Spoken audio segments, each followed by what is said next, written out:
आइए एक दोस्तों एलसीएम का प्रचलित सवाल को देखते हैं जो आयतर किसी भी एग्जाम में आता रहता है। तो हम उसे आसानी से किस तरह से बनाएंगे आप देखिएगा दोस्तों। कह रहा है कि दो संख्याओं का महत्तम समापवर्तक 5 है एवं लघुत्तम समापवर्तक 120 है। तो इन संख्याओं का योग 55 है, तो व्युत्क्रमों का योग क्या होगा। मानते हैं कि वो संख्या एक संख्या x है और दूसरी y है। अब कह रहा दोस्तों कि इनके व्युत्क्रमों का योग क्या होगा। तो 1/x प्लस 1/y, इसको इस तरह से करते हैं। तो x और y का एलसीएम निकालेंगे तो x y हो जाएगा, वो इधर y और इधर x। x से y में भाग देंगे, y कट जाएगा, और x से x y में भाग देंगे तो x कट जाएगा, y बचेगा। y से 1 गुना करेंगे y से x में x y में भाग देंगे तो y कट जाएगा और यहाँ x बच जाएगा। इस प्रकार प्रश्न में दिया हो कि दोनों संख्याओं का, इन संख्याओं का योग कितना 55। तो दोनों संख्याओं का योग हो गया 55 और इन संख्याओं का योग प्रश्न में दिया हुआ 55 और कह रहा है कि नीचे गुणनफल है। तो गुणन प्रश्न में होता है कि सूत्र होता है एलसीएम में कि पहली संख्या गुने दूसरी संख्या बराबर एलसीएम गुने एचसीएफ, ये सूत्र होता है। तो यहाँ देखिए कह रहा है नीचे गुणनफल है, तो गुणनफल के जगह पर हम एलसीएम गुने एचसीएफ को लिख देंगे। तो एलसीएम का मान कितना दिया हुआ है 120 गुने एचसीएफ का मान कितना है 5। तो 5 से 11/55 यानी आ गया 11/120 आंसर। एक बार दोबारा समझ लेते हैं। यहाँ कह रहा था कि दोनों संख्याओं के व्युत्क्रमों का योग है, व्युत्क्रमों का योग ज्ञात करना है। तो दोनों संख्या लिख दिए x और y, 1/x व्युत्क्रम कर दिए 1/y, दोनों को योग किए। तो जिस तरह से भिन्न का जोड़ करते हैं उसी तरह से यहाँ पर कैलकुलेशन किए हैं। अब प्रश्न यहाँ पर यह है कि अंत में x y है, x y के जगह पर आपको एक सूत्र मिलता है एलसीएम में कि संख्याओं का गुणनफल गुने एचसीएफ गुने एलसीएम गुने एचसीएफ है। संख्याओं का गुणनफल गुने एचसीएफ गुने एलसीएम। तो यहाँ संख्याओं का गुणनफल के जगह पर एलसीएम और एचसीएफ का मान लिख दिए।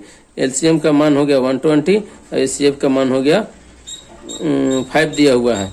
इस प्रकार 5 से 11 बार में कट गया, उसके बाद 11/120 इसका आंसर हो गया। तो एलसीएम एचसीएफ के अंतर्गत प्रश्नों के सिलसिला को जारी रखते हुए दोस्तों आगे बढ़ते हैं और देखते हैं अगला प्रश्न जो अक्सर एग्जाम में पूछे जाते हैं। इसमें इस प्रश्न में है कि दो संख्याओं का अंतर कहीं योग रहेगा। तो प्रश्न के तौर तरीके एक ही होंगे, लेकिन बनाने का मेथड, प्रश्न के तौर तरीके में थोड़ा सा ये अंतर होगा, लेकिन बनाने के तरीके एक ही हैं। तो आइए हम दो संख्याओं के अंतर वाले प्रश्न को बनाते हैं। सवाल पढ़ लेते हैं। दो संख्याओं का अंतर 14 है, उनका एलसीएम एवं एचसीएफ 441 एवं 7 है। तो संख्याएं ज्ञात करें। देखिए दोस्तों, सूत्र एलसीएम एचसीएफ में दो ही तरीके के हैं। एक है कि संख्याओं का गुणनफल बराबर लसा गुने मसा, और यहाँ एक और महत्वपूर्ण सूत्र होता है कि एलसीएम बराबर एचसीएफ गुने को प्राइम नंबर। को प्राइम का नंबर मतलब होता है वो एचसीएफ गुने वो अभाज्य संख्या जो उनमें मौजूद होती है, यानी a गुने b। यहाँ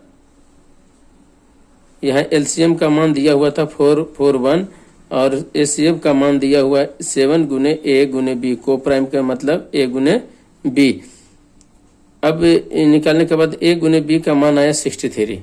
7 से इसे काट दिए क्योंकि इधर गुना में है, इधर जाने के बाद भाग में हो गया यानी नीचे जाएगा। तो 7 से काट दिए 441। अब a गुने b 63 यानी 63 आने के बाद संभवतः जोड़े हो सकते हैं, या तो 7 9 63 यानी 7 गुने 9 या 1 गुने 63। अब यहाँ पर प्रश्न में दिया गया था कि अंकों के बीच 14 का अंतर दिया गया है, अतः हम इनके बीच के अंतर के सूत्र HCF गुने A माइनस B सूत्र दिया हुआ है। HCF संख्याओं के बीच के अंतर ज्ञात करने का सूत्र है, बीच के अंतर ज्ञात करने का सूत्र जो है कि HCF गुने A माइनस B।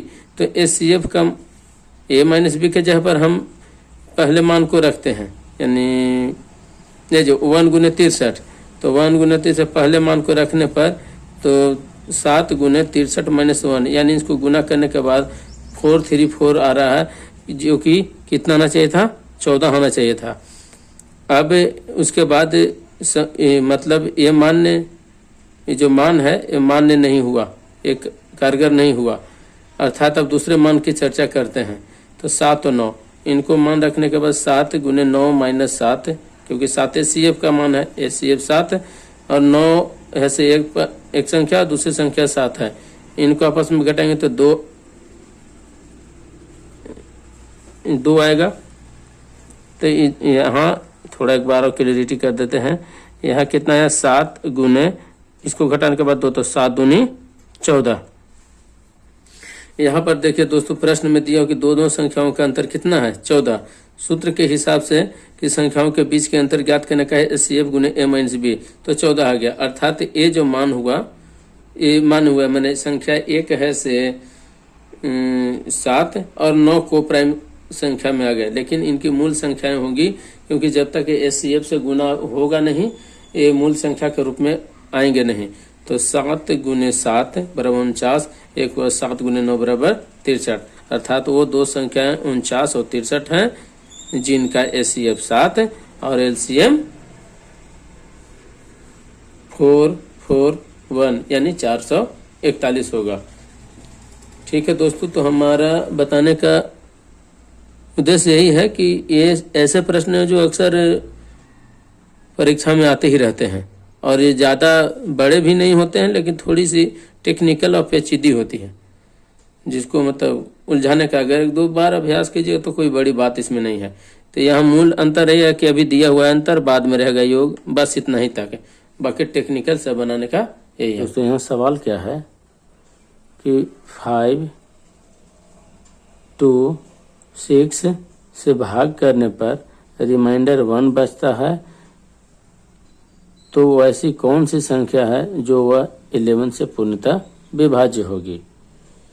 तो सिंपली एक छोटा सा एग्जांपल पहले समझा देते हैं दोस्तों कि 2 3 4 या किसी भी संख्याओं का LCM, इन 3 संख्याओं का LCM हमेशा इन तीनों से विभाज्य होगा। यदि तीनों का LCM माना जाए तो यहाँ पर 12 आएगा। देखिए कि 2 से भी ये विभाजित है, 3 से भी विभाजित है, 4 से भी विभाजित है। अब इसमें अगर कहा जाए कि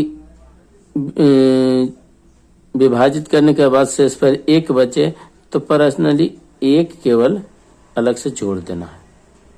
इसमें सूत्र में यही दिया गया है, लेकिन यहाँ दूसरा प्रश्न भी इंक्लूड है। नॉर्मली होता कि अगर केवल 2 5 6 से भाग करने पर रिमाइंडर 1 बचे तो सिंपल यही हो जाता, इस तरह से ही कि LCM निकालते उनमें 1 जोड़ देते। लेकिन अब यहाँ है दूसरा प्रश्न भी एक तरह से इंक्लूड है कि वो 11 से भी विभाज्य होनी चाहिए। तो इसके लिए कोई बड़ी बात नहीं है, जो ये सूत्र दिया इस पर विशेष ध्यान दें कि दी गई संख्याओं का LCM गुने n, इसलिए कि इसका हम 2 गुना करें चाहे 3 गुना करें, 12 गुने 3 36, चाहे जितना गुना करें, ये किसी भी हालात में 3 4 5 6 गुना जितना भी रहे, ये 2 3 और 4 से हमेशा ये कटेगा ही कटेगा। तो ठीक उसी प्रकार यहाँ पर कौन कौन संख्या दी गई है, 2 5 6 का LCM निकाल देते हैं। सिंपल तरीका से निकाले, चाहे जैसे अगर स्मार्ट मेथड से हो तो आप पीछे मैं वीडियो बता रखा हूँ कि स्मार्ट मेथड कैसे होगा, तो मैं सिंपल बताता हूँ अभी कि इन सब में सबसे बड़ी संख्या कौन है, 6। स्मार्ट मेथड से एलसीएम निकालते हैं। 6 को हम फैक्टर में तोड़ देते हैं, यानी 2 गुने 3। 5 देखिए क्या इसके गुणनखंड में शामिल है, फैक्टर में नहीं, तो 5 को भी इंक्लूड कर लेंगे।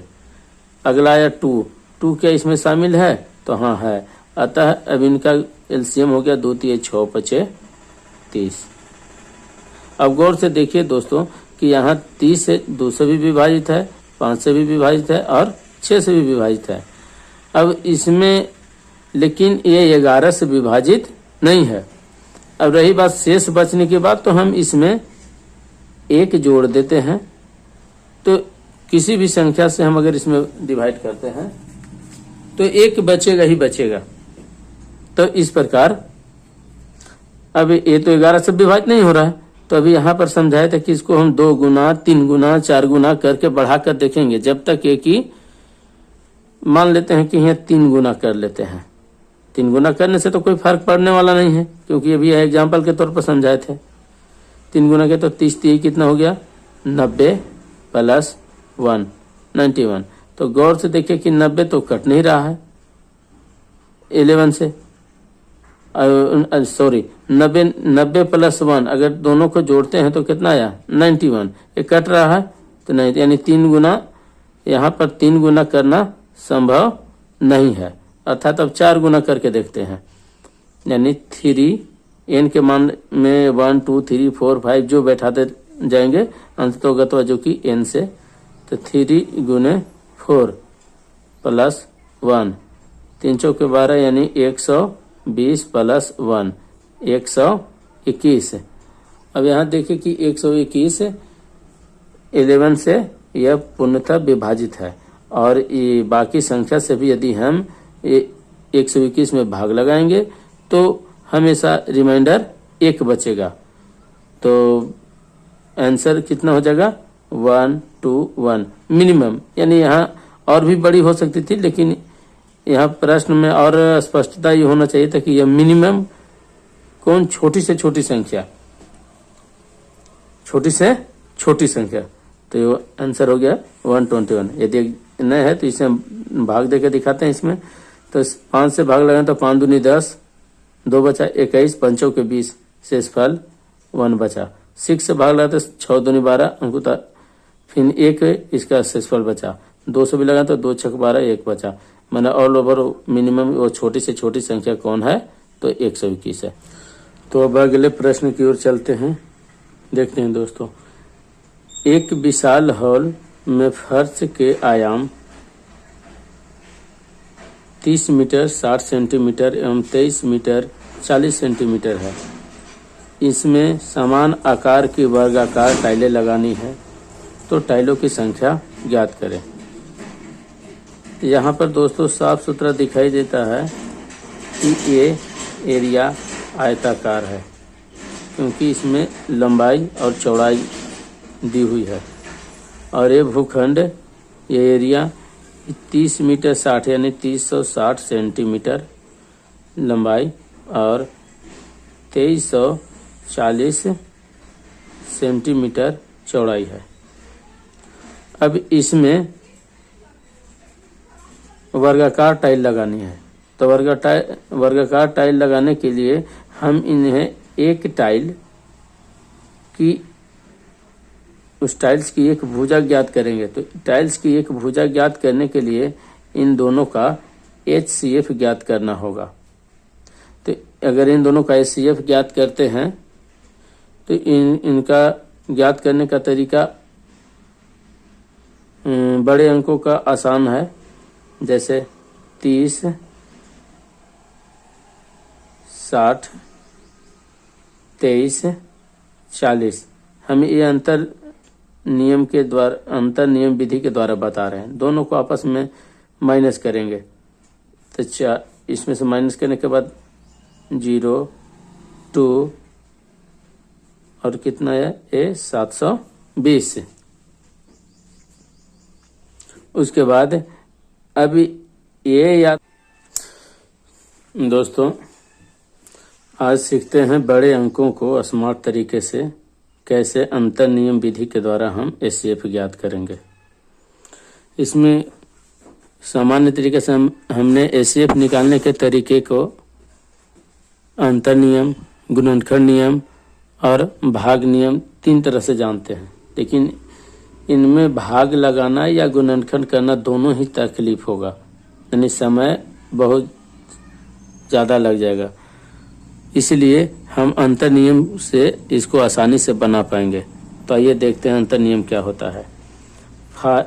संख्या है 5 यानी 552, 759, 345, यानी तीनों को सजाते हैं 5, 5, 2, 759 एवं 345। इन दोनों को आपस में घटाएंगे तो आता है 9 में से 2 गया 7, 5 में से 5 गया 0, 207। फिर इन दोनों को आपस में घटाते हैं तो 9 में से 5 गया 4, 5 में से 4 गया 1, 7 में से 3 गया 4, 414। फिर इन दोनों को आपस में घटाएंगे तो आता है 207। अब यहाँ पर एक बात विशेष ध्यान देना है दोस्तों कि एचसीएफ या तो 207 होगा, एचसीएफ या तो इन सब का 207 होगा या 207 का फैक्टर उत्तर होगा, अर्थात इनको तोड़ने के बाद इसे जैसे 3 गुना 69,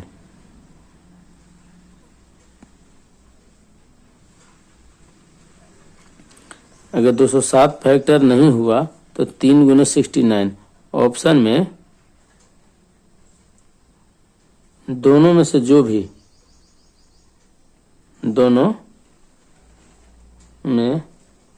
भी दिया होगा उसे टिक करेंगे और उत्तर मान्य भी होगा। संभवतः 207 ही होना चाहिए, लेकिन कभी कभी कंफ्यूजन करने के लिए इनके फैक्टरों को ऑप्शन में दे दिया जाता है। अंतर नियम से प्राप्त अंक स्वयं एचसीएफ होगा। देखिए यहाँ पर लिख भी दिए हैं नोट में कि अंतर नियम से प्राप्त अंक स्वयं एचसीएफ होगा। यदि ऑप्शन में नहीं हो तो उनका फैक्टर भी हो सकता है।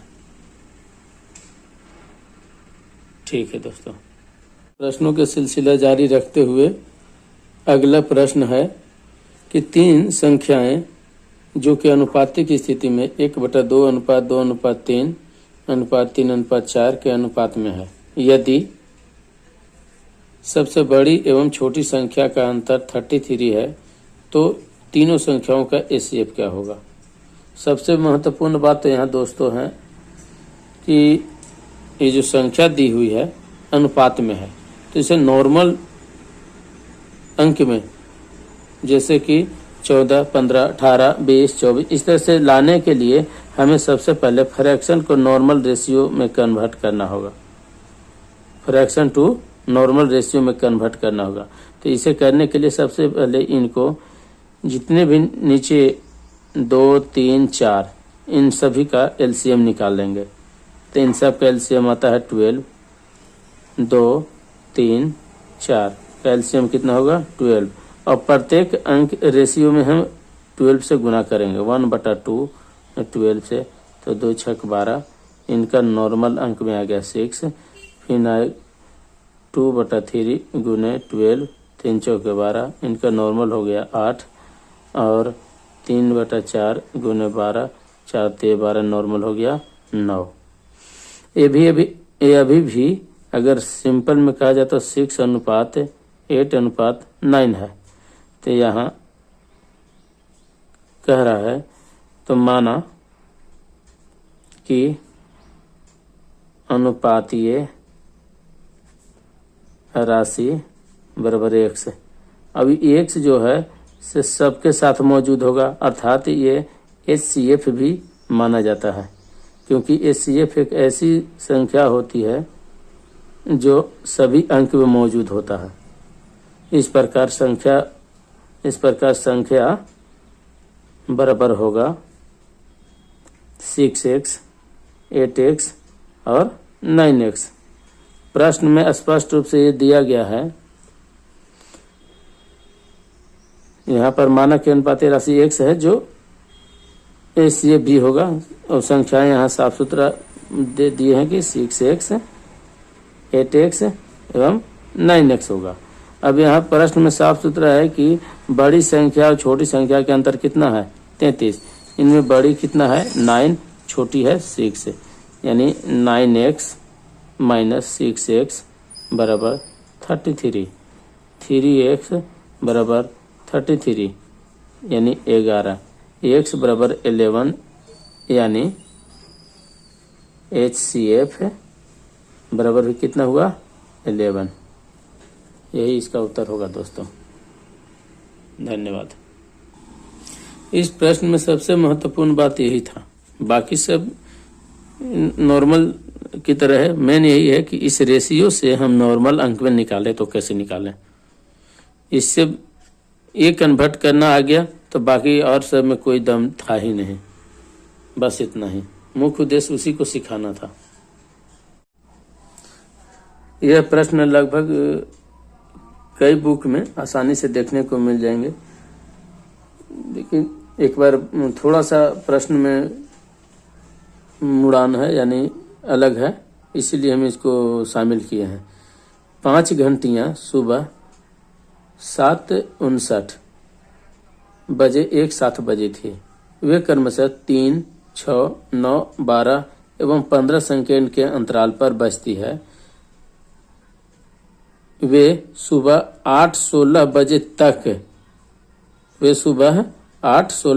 तक एक साथ कितनी बार बजेगी। अर्थात ये इस प्रश्न में न पूछा है कि ये दोबारा कितने समय में एक साथ बजेगी, नॉर्मल प्रश्न नहीं होता है। और इसमें है कि 8 एक टाइमिंग दे दिया कि इतना बजे तक वो कितना बार वो बज जाएगी। सबसे पहले इसमें एक और कंडीशन है कि सुबह 7:59 वाले टाइम को छोड़कर इन सभी का LCM निकालेंगे। निकालने के बाद 180 सेकेंड आया, यानी टोटल 3 मिनट, यानी ये प्रत्येक 3 मिनट के अंतराल पर ये एक साथ बजेगी। यदि होता कि ये दोबारा कितने टाइम में वो बजती तो 7:59 में 3 मिनट को जोड़ देते, यानी 8:02 मिनट में पुनः दोबारा एक साथ ये घंटियां बजती। लेकिन यहाँ एक टाइमिंग दिया हुआ है कि 8:16 बजे तक में कितने टाइम, तो 7:59 को तो छोड़ दिया, यानी 8 से 8:16 तक में टोटल 16 मिनट का समय हुआ। और प्रत्येक बजने की संख्या, माने प्रत्येक बजने की संख्या का जो अंतराल है प्रत्येक 3 मिनट के अंतराल पर है, तो 3 मिनट से 16 मिनट में हम डिवाइड कर देंगे, यानी 5 बार में स्पष्ट डिवाइड हुआ, मतलब 5 बार लग सकता है स्पष्ट रूप से। अगर छठा बार लगता तो 3 छक 18 हो जाता, तो 18 तो है नहीं, यानी 5 बार वे घंटियां 8:16 तक वो बज चुकी होंगी। अगले प्रश्न की ओर चलते हैं दोस्तों, देखते हैं कि इसमें क्या कह रहा है। उन सैनिकों की न्यूनतम संख्या ज्ञात कीजिए जो 10, 12, 15, 18, 20 की सैनिक टुकड़ियों और एक ठोस वर्ग को रूप दे सकता है। ये दोस्त आपको वर्ग का जो चैप्टर है, वर्गमूल का चैप्टर, वर्गमूल, उसमें भी इस तरह का देखने को मिलेंगे और लगभग समझिए कि उसी के जैसा है। फिर भी आ गया है तो उसे बनाते ही हैं। 10, 12, 15 और 18, इसमें कुछ करना नहीं है, सभी का 10 का गुणनखंड निकाल दिए, 12 का गुणनखंड निकाल दिए, 15 का निकाल दिए, अभाज्य गुणनखंड 18 का अभाज्य गुणनखंड, और सभी में देखें कि सबसे